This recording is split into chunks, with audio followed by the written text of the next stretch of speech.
Saudara, silahkan tonton videonya sampai habis. Jangan lupa like, subscribe, comment, and share. Itu tidak akan merugikan Anda dan justru akan menambah. Allahumma salli ala Sayyidina Muhammad Semangat berbagi. wa ala alihi wa ashabihi ajma'in, amma ba'du. Qalu subhanaka la ilma lana illa ma 'allamtana innaka antal alimul hakim. Shadaqallahul azim. Para jamaah, bapak-bapak dan ibu-ibu yang terhormat, jamaah Masjid Baitus Salam yang dimuliakan Allah Subhanahu wa taala. Bersyukur kita kepada Allah Subhanahu wa taala, kita masih diberikan sehat walafiat oleh Allah.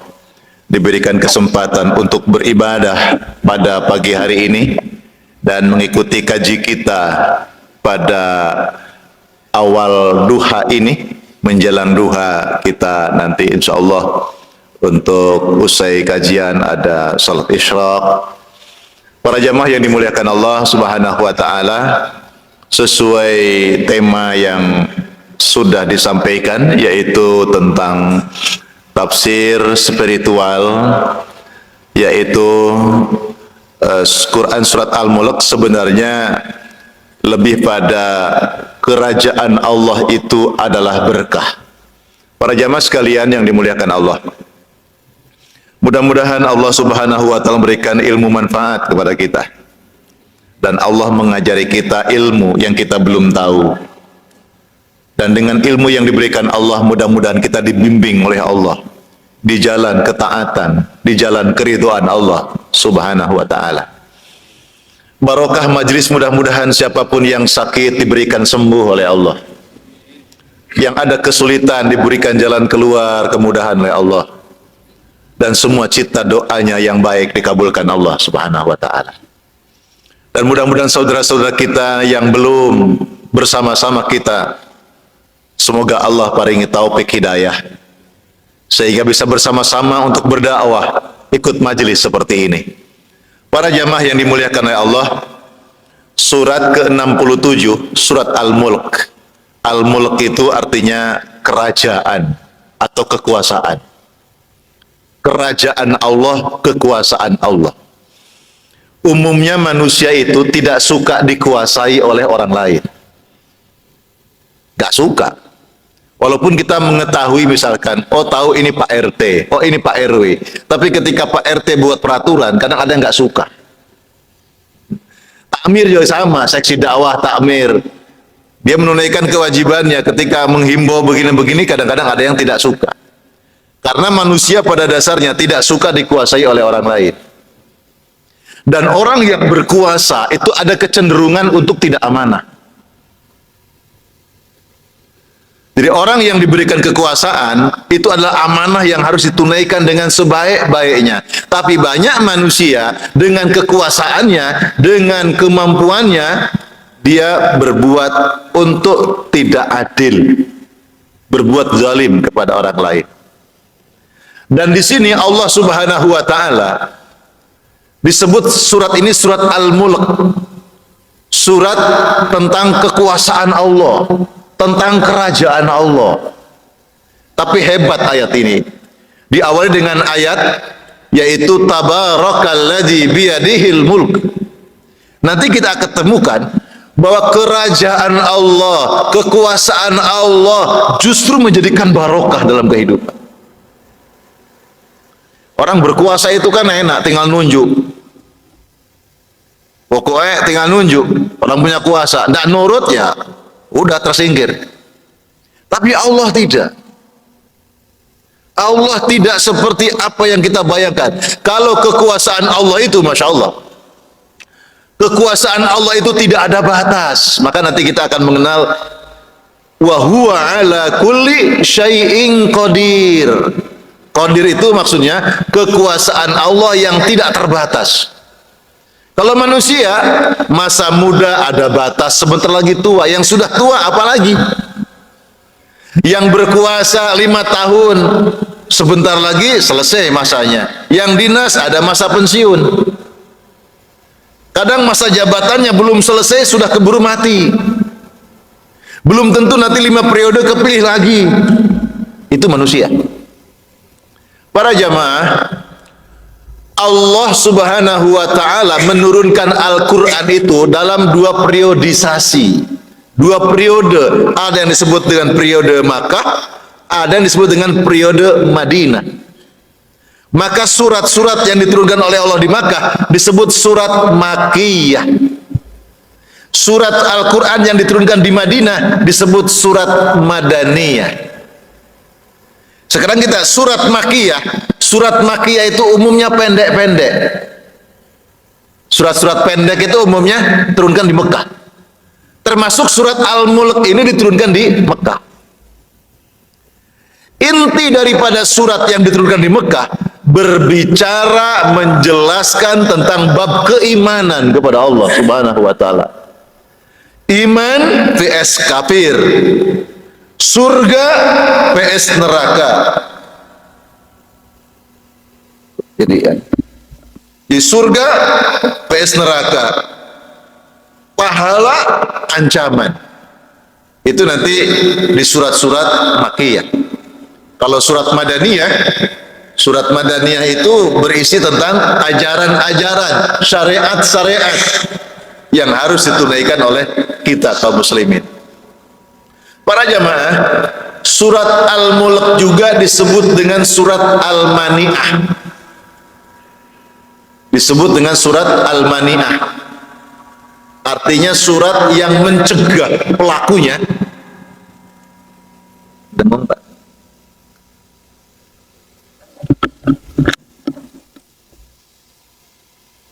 Surat Al-Mani'ah, surat yang mencegah sahabat surat Al-Mulk atau orang yang membaca surat Al-Mulk itu dicegah oleh Allah dari siksa kubur.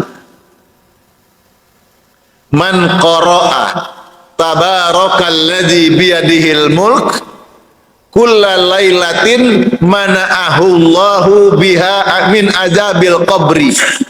Wa kunna fi ahdi Rasulillah sallallahu alaihi wasallam nusammiha al-mani'ah.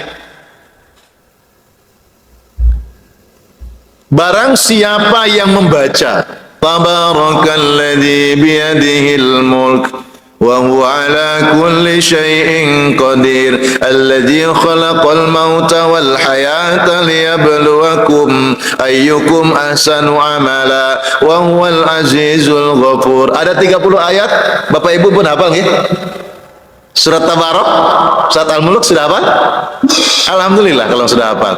Kalau belum, sering-sering dibaca, lama-lama hafal. Sering-sering dibaca. Sehari 2 kali, 3 kali, diulang besok lagi, sehari 2 kali, 3 kali. Insya Allah 3 hari hafal. Siapa yang membaca surat Tabarakalladzi biyadihil mulk, kata Rasulullah, setiap malam. Setiap malam. Maka orang yang membaca surat Al-Mulk setiap malam ini, mana'ahullahu biha min adzabil qabr. Allah akan mencegah orang yang membacanya tadi dari siksa kubur. Subhanallah. Ada riwayat bahwa sahabat Rasulullah itu mendirikan sebuah tenda di suatu tempat, lalu di antara mereka yang mendirikan tenda itu ada yang membaca surat Al-Mulk. Lalu di pagi hari mereka baru tahu, loh, kita berada di atas kuburan ini, tenda kita ini. Lalu melaporkan kepada Rasulullah, ya Rasulullah, saya tidak tahu ya Rasulullah, semalam saya mendirikan tenda, ternyata di atas kuburan. Dan ada sahabat kami yang membacakan surat Al-Mulk di situ, di tenda itu. Bagaimana ya Rasulullah? Kata Rasulullah, penduduk yang ada di kubur itu, selama engkau bacakan surat Al-Mulk, dicegah oleh Allah dari siksa kubur. Jadi misalkan panjenengan ziarah kubur, monggo. Selain yang umumnya surat Yasin, dibaca surat Al-Mulk. Yang ketiga, surat Al-Mulk selain surat Al-Mani'ah juga disebut dengan surat Al-Munjiyah. surat yang menyelamatkan sahabatnya lalu memasukkan ke dalam surga Allah Subhanahu wa taala. Jadi surat Al-Mulk ini surat yang menyelamatkan kita dari siksa neraka, lalu kita dimasukkan ke dalam surganya Allah Subhanahu wa taala. Dan Rasulullah itu, Pak, terbiasa membiasakan, bahkan sunnah hukumnya, sebelum tidur itu membaca surat Al-Mulk. Setiap sebelum tidur malam itu membaca surat Al-Mulk. Ada di antara jamaah yang mengamalkan ini? La yanamu hatta yaqra alif lam mim tanzilul kitabi la raiba fihi min rabbil alamin. Surat As-Sajdah. Wa tabarakalladzi biyadihil mulku wa huwa ala kulli syai'in qadir, dan seterusnya. Rasulullah tidaklah tidur di waktu malam itu kecuali beliau membaca surat As-Sajdah lalu membaca surat Al-Mulk. Nah, itu termasuk sunnah yang ditunaikan oleh Rasulullah. Monggo panjenengan sebelum tidur itu membaca surat As-Sajdah, agak panjang kalau As-Sajdah. Kalau Al-Mulk lebih pendek. Lebih pendek dari surat Yasin bahkan. Itu surat Al-Mulk. Bapak dan Ibu, ada sunnah-sunnah Nabi sebelum tidur itu. Pertama, kalau kita mau tidur, hendaklah punya wudu. Punya wudu. Dan ini jarang kaum muslimin mengamalkan.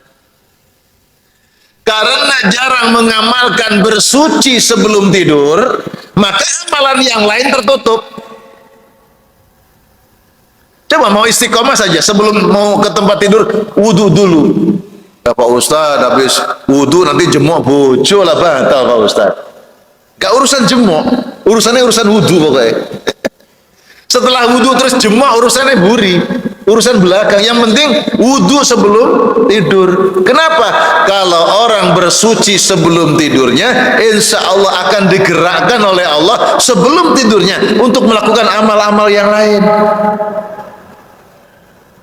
Jadi antaranya surat As-Sajdah, surat Al-Mulk. Bahkan Nabi Shallallahu Alaihi Wasallam merajah tubuhnya sebelum tidur itu, hadisnya sahih. Jadi sebelum tidur itu Nabi membaca surat Al-Ikhlas, lalu surat Al-Falaq, lalu surat An-Nas, lalu disemburkan, ditiupkan ke telapak tangannya. Membaca surat Al-Ikhlas, surat Al-Falaq, surat An-Nas, lalu diusapkan ke bagian depan dari tubuhnya yang bisa dijangkau, lalu mengusapkan ke bagian belakangnya yang bisa dijangkau. Diulang sampai 3 kali.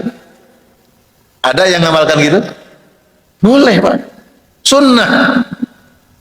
Bahkan panjenengan kalau punya anak, minta doa ke Allah supaya anak ini dijaga oleh Allah. Atau ada mungkin kurang sehat, orang tua coba ngelus. Kita aja Pak, lehernya agak kaku, kan dipijat, dielus-elus, dipegang-pegang ini. Habis itu kan enteng, Pak. Tubuh manusia itu butuh untuk dipegang, untuk dielus. Apalagi Rasulullah menggunakan ayat-ayat Allah Subhanahu wa ta'ala. Itu jadi Rasulullah sebelum tidur membacakan surat Al-Ikhlas, Al-Mulk, An-Nas. Bahkan Siti Fatimah, putri Rasulullah Sallallahu Alaihi Wasallam, ketika setelah menikah dengan Sayyidina Ali karramallahu wajhah, menjadi sibuklah putri Nabi itu dalam kehidupan keluarganya, capeklah rasanya, lelahlah. Lalu dia menghadap ayahnya, ya Rasulullah, ayah, kami ini sibuk ayah, capek ayah, tolong berikan saya pembantu, tolong saya berikan orang yang bisa meringankan beban saya di rumah. Minta pembantu sama Rasulullah, sama ayahnya. Lalu kata Nabi, wahai putriku yang aku cintai, Cobalah engkau amalkan sebelum istirahat tidurmu, engkau bacakan subhanallah subhanallah subhanallah 33 kali, alhamdulillah alhamdulillah alhamdulillah 33 kali, Allahu akbar Allahu akbar Allahu akbar 34 kali, jumlahnya 100. Coba baca sebelum tidurmu wahai putriku. Nabi memberikan solusi sebelum tidur supaya kelelahan di fisiknya dihilangkan oleh Allah Subhanahu wa taala. Maka ternyata Siti Fatimah begitu bangun dari tidurnya merasakan badannya sehat, ringan, enteng. Apa yang dirasakan selama ini? Kelelahan, capek, hilang. Tentu atas izin Gusti Allah. Ini amalan sebelum tidur. Para jamaah yang dimuliakan Allah, lalu di dalam riwayat Imam At-Tirmizi dikatakan, inna suratun fil Quran salasuna ayatan. Ada surat di dalam Al-Quran yang jumlah ayatnya 30 ayat. Syafaat li sahibiha, akan memberikan syafaat bagi sahib-sahibnya. Bagi sahibnya. Di sini bukan bagi yang membaca, tapi bagi sahib. Sahibul Quran. Kan ada Iqra'ul Quran fa innahu ya'ti yaumal qiyamah syafi'an li ashabi. Bacalah olehmu Al-Quran. Sungguh Al-Quran yang kau baca itu akan memberikan syafaat bagi sahabat-sahabat Al-Quran. Kalau di sini syafaat li sahibiha, akan memberikan syafaat kepada orang yang bersahabat dengan surat Al-Mulk. Sahabat itu ada dua. Yang pertama liqaribiha. Kalau orang punya sahabat, maka dia selalu berusaha untuk dekat dengan dia. Liqaribiha. Kalau saya, bapak, ibu ingin bersahabat dengan orang yang menurut bapak, ibu, orang ini sangat baik, orang ini sangat bersahaja, kita ingin bersahabat, pasti kita akan berusaha mendekat kepada dia. Namanya liqaribiha. Tanya siapa namanya, nama orang tuanya, di mana tinggalnya, alamatnya di mana, bagaimana silsilahnya, bagaimana teman-temannya, kesehariannya, aktivitasnya apa. Saya ingin berjumpa dengannya. Liqaribiha.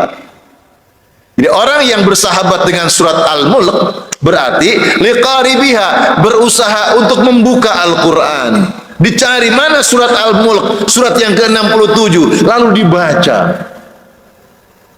Dibacanya surat Al-Mulk, lalu maknanya apa, isi kandungannya surat Al-Mulk itu apa, itu namanya liqaribiha.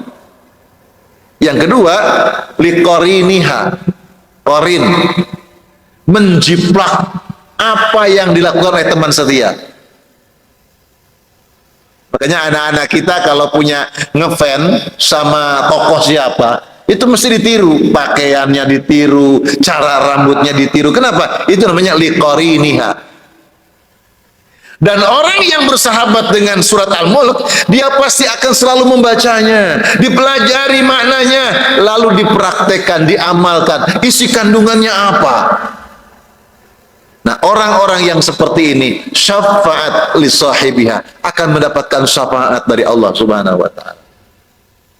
Syafaat itu bahasa kita ya pertolongan. Syafaat itu kan dari kata syafa. Syafa itu dua atau genap. Lawannya witir, ganjil, satu. Bapak sendirian mau menghadap wali kota Surabaya. Kok berani-beraninya mau menghadap? Memang kenal. Oh, saya kenal, kamu kenal. Wali kota kenal kamu enggak? Kira-kira kenal ya. Pede banget dia. Tentu untuk bisa menghadap beliaunya harus mencari siapa yang dekat dengan beliaunya, kan gitu. Mungkin saudaranya, mungkin ajudannya, atau mungkin di situ ada stafnya yang sangat dipercaya. Kita bisa dekat ke dia. Lalu dia bilang, silahkan Pak, Bapak kesini jam sekian, saya tunggu, nanti saya antar. Kata orang tadi. Maka orang tadi menjadi syafaat namanya. tadinya sendirian mau menghadap, nggak pede, ditemenin sama orang terdekatnya, kan jadi pede. Itu namanya syafaat. Orang di pengadilan kena kasus banyak masalah, stres deh. Lalu ternyata ada teman kita bekerja di situ sebagai pengacara. Ketemu, kamu ada apa? Aduh, saya kesandung banyak masalah. Apa masalahnya ini? Oh, gampang, tak bantu. Oh, langsung tenang. Kira-kira orang nanti menghadap kepada Allah itu butuh syafaat. Salah satu yang memberikan syafaat adalah surat Al-Mulk. Lalu selain Allah memberikan syafaat orang yang bersahabat dengan surat Al-Mulk tadi, ghufira lahu hatta ghufira lahu, Allah akan memberikan ampunan kepada orang yang bersahabat dengan surat Al-Mulk.